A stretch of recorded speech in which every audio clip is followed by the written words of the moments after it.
जब जब संसार में पाप बढ़ता है, तब तब धर्म के उत्थान के लिए मुझे आना पड़ता है। जब मनुष्य शक्तिशाली होकर अपना उत्तरदायित्व भूल जाता, अपनी शक्ति का दुरुपयोग करने लगता, तब वो मनुष्य से राक्षस हो जाता है और उसी का संहार करने के लिए मुझे धरती पर आना पड़ता है। सतयुग, त्रेता में और अब द्वापर में भी आना पड़ता, क्योंकि कंस अपनी शक्ति के मध्य में चूर था। ये क्या, यज्ञ भंग हो गया? कंस जितना प्रतापी है उतना ही दुराचारी है, जितना शक्तिशाली उतना ही अत्याचारी। उसके अधर्म से दसों दिशाओं में हाहाकार मचा हुआ था। चेतावनी देता हूं सबको कि आज से विष्णु की पूजा कोई नहीं करेगा। केवल एक ही ईश्वर है, कंस। नारायण के अस्तित्व को चुनौती मत दो कंस, वही ईश्वर है। तुम कभी नारायण के समकक्ष नहीं बन सकते। दुराचारी कंस, जिस नारायण का तू नाश करना चाहता है ना, उसी के हाथों तेरी मृत्यु होगी। महाक्रोधी, महाअत्याचारी कंस के हृदय में एक कोमल कोना था, जहां प्रेम बसता था, भावनाएं थी, चिंता थी, मोह था, अपनी बहन देवकी के लिए। माता देवकी का विवाह पिता वासुदेव से संपन्न हुआ। कंस बहुत प्रसन्न था, परंतु उसे यह ज्ञात नहीं था कि वो अपने काल को लाने का उपक्रम कर बैठा है। विदाई के समय कंस स्वयं अपनी बहन को ससुराल पहुंचाने के लिए रथ का सारथी बना। दुराचारी कंस, तेरे पाप का घड़ा भर चुका है। जिस देवकी वासुदेव के विवाह संबंध से तू इतना प्रसन्न है, उसी संबंध के फेरों की अग्नि से तेरी चिता प्रज्वलित होगी। जिस बहन देवकी से इतना प्रेम है तुझे कि उसका सारथी बन बैठा है, उसी की 8वीं संतान तुझे यमलोक तक लेकर जाएगी। देवकी और वासुदेव के मिलन से जन्मी 8वीं संतान तेरे जीवन का अंत करेगी। अब तेरा अंत वही करेगा जिसका तू मामा होगा। मेरा वध वो करेगा जो तुझे मामा कहेगा। नहीं थी ना आकाशवाणी? आपको संकट मुझ और देवकी से नहीं है, हमारी संतान से। मैं आपको वचन देता हूँ, हमारी संतान जब जन्म लेगी, मैं स्वयं उसे आपको सौंप दूंगा। मुझे विश्वास नहीं है उसने कि जो व्यक्ति अपनी पत्नी को बचाने के लिए इतना व्याकुल हो सकता है, तो सोचो अपनी संतान को बचाने के लिए कितना व्याकुल होगा। मैं आपको विश्वास दिलाने के लिए क्या करूं? मेरा विश्वास दिलाने के लिए तुम दोनों को आजीवन बंदी गृह में रहना होगा। माता देवकी और पिता श्री वासुदेव को उन्होंने अलग अलग कारागार में डाला ताकि उनकी संतान जन्म ही ना ले सके। परंतु माधव, आप और आपके साथ अग्रजों का जन्म कैसे संभव हुआ? ये क्या माया थी? मुझे तो जन्म लेना ही था और यही विधि का विधान था। देवकी माता को मुझे जन्म देना था, इसीलिए ब्रह्मदेव ने नारद मुनि को कंस के पास भेजा ताकि वो अपनी बातों से कंस को उलझाकर इस समस्या को सुलझा सके। महाराज, तनिक जरा विचार कीजिए। जब आपकी प्रजा को पता चलेगा कि आप महाबली कंस, महाप्रतापी कंस इतने भयभीत हो गए हैं, तो वो आपका सम्मान नहीं करेगी महाराज। और तो और आपके शत्रु भी अपने आप को स्वतंत्र अनुभव करेंगे। काल से पहले ही आप काल कलवित हो जाएंगे महाराज। नारायण नारायण। तो फिर आप ही बताइए ना, क्या करूं मैं? करना क्या है महाराज? आने दीजिए अपने काल को धरा पर और फिर उसका वध कीजिए। और फिर देखिए महाराज, कोई भी देवता भविष्य में कोई भी भविष्यवाणी करने की भूल नहीं करेंगे। नारायण नारायण। विधि का विधान, विधाता की माया, कारागृह के कष्टों के मध्य भी सुख का पहला वसंत वासुदेव और देवकी के भाग्य आया। माँ देवकी की पहली संतान जन्म लेने वाली थी।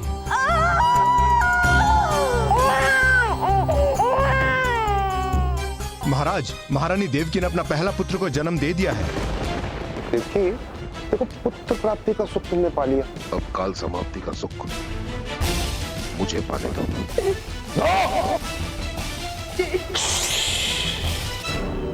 नहीं करता, नहीं।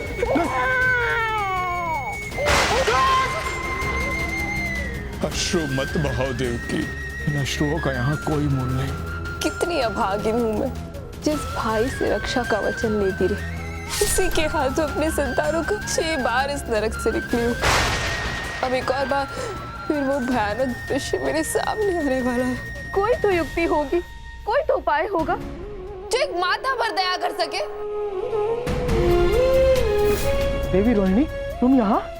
हाँ अरे, बड़ी कठिनाइयों से यहाँ आने का अवसर मिला है। मुझे आपसे बहुत महत्वपूर्ण बात कहनी थी।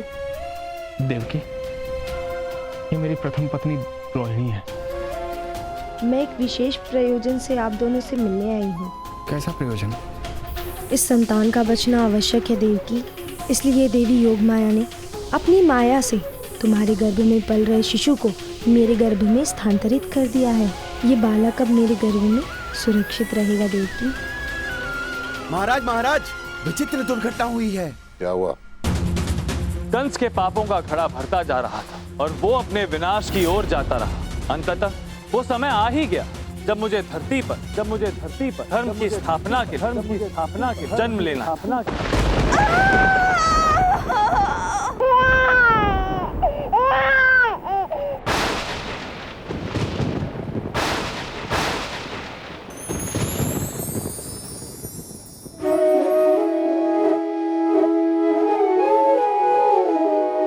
देखो देवकी, कितना सुंदर पुत्र है हमारा, हमारी 8वीं संतान। कैसा रूप है इसका, अद्भुत। कृष्ण पक्ष सा सांवला, चंद्रमा की कांति लिए हुए। ये कंस का काल बने, आज आकाशवाणी को सच सिद्ध होना होगा। हे ईश्वर, यदि आप सत्य हैं, आपकी आकाशवाणी सत्य है, तो यही बालक दुष्ट कंस का काल बनेगा। आप इसे संसार में लाए हैं, तो आपने दुराचारी कंस की परछाई से बचाने के लिए अवश्य ही कोई मार्ग सोचा होगा। हे ईश्वर, संकेत दीजिए ताकि कंस का काल समझा जाने वाला ये बालक आने वाला कल देख पाए।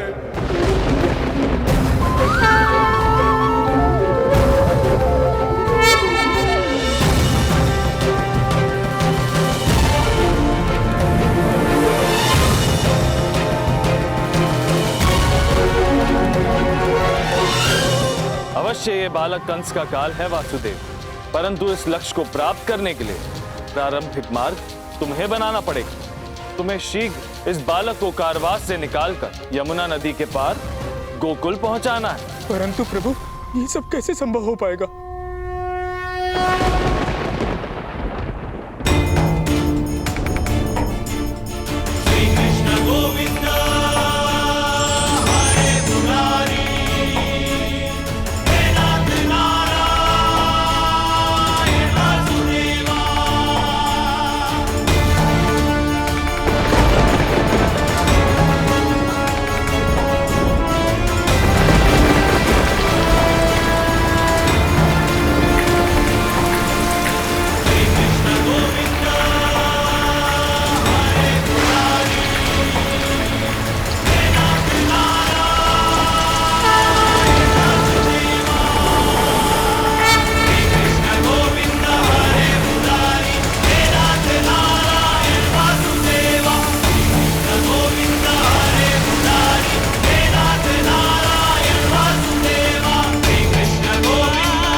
शिशु को करंदन अर्थात देवकी के 8वें पुत्र ने जन्म ले लिया। देवकी, इसे दे दो मुझे। इसके प्राण मत लो कंस। नन्ही अबोध शिशु तुम्हारा काल कैसे हो सकती है? स्मरण करो आकाशवाणी कि देवकी का 8वां पुत्र तुम्हारा काल बनेगा। देवकी ने इस बार एक कन्या को जन्म दिया है। अब यह जो भी है, स्त्री है, पुरुष है, देव है, राक्षस है तो मेरा काल। हे हे दुराचारी कंस, संसार को तुझसे त्राण देने वाला इस संसार में जन्म ले चुका है। तेरी मृत्यु अटल है मूर्ख। जन्म लिया हो या ना लिया हो, पर तेरा वध निश्चित है। अपनी दशा देखो कंस, सोचो, ये तो सिर्फ प्रारंभ है। तुम किंचित सोच भी नहीं सकते, जिस पल वो तुम्हारे सामने होगा उस पल तुम्हारा क्या होगा।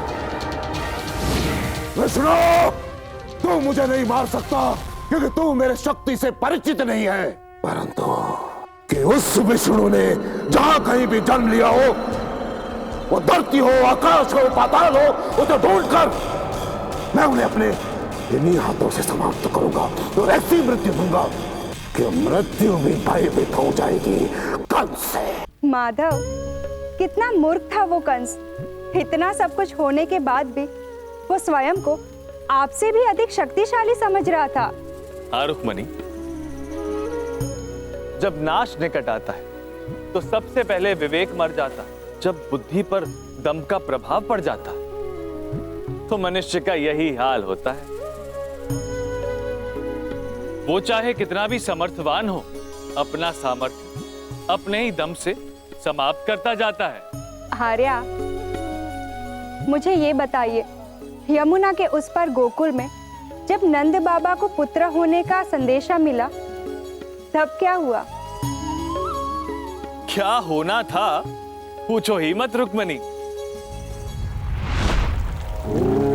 सूर्याय नमः, ओम सूर्याय नमः, ओम भानुवे नमः, ओम भगाय नमः। नंद बाबा, नंद बाबा। श्री सवित्रे सूर्य नारायणाय नमः।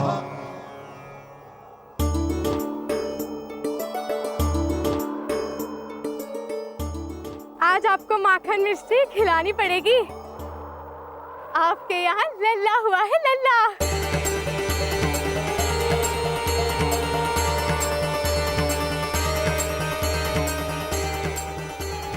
वर्षों की तपस्या, वर्षों का तपोफल आज पूर्ण हुआ।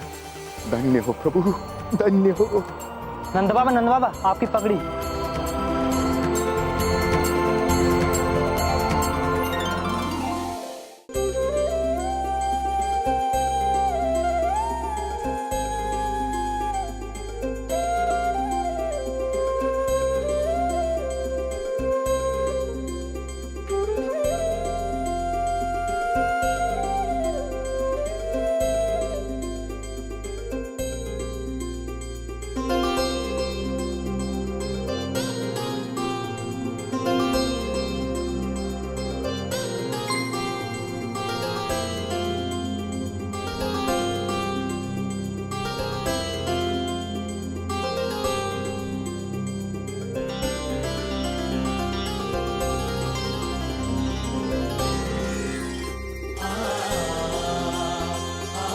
नंदराज, ये बालक अद्वितीय होगा, अपराजय रहेगा ये बालक। आने वाले समय में ये बालक पूरे जग पर राज करेगा, पापियों का विनाश कर देगा। ये पूरे जग में ये बालक युगांधर बनेगा, युगांधर। पूरे जगत को अपने अप्रतिम आकर्षण में बांधने वाले इस शिशु का नाम होगा कृष्णा, कृष्णा, कृष्णा, कृष्ण, कृष्णा। लल्ला के जन्म के उपलक्ष्य में कल नंद भवन में महान उत्सव मनाया जाएगा।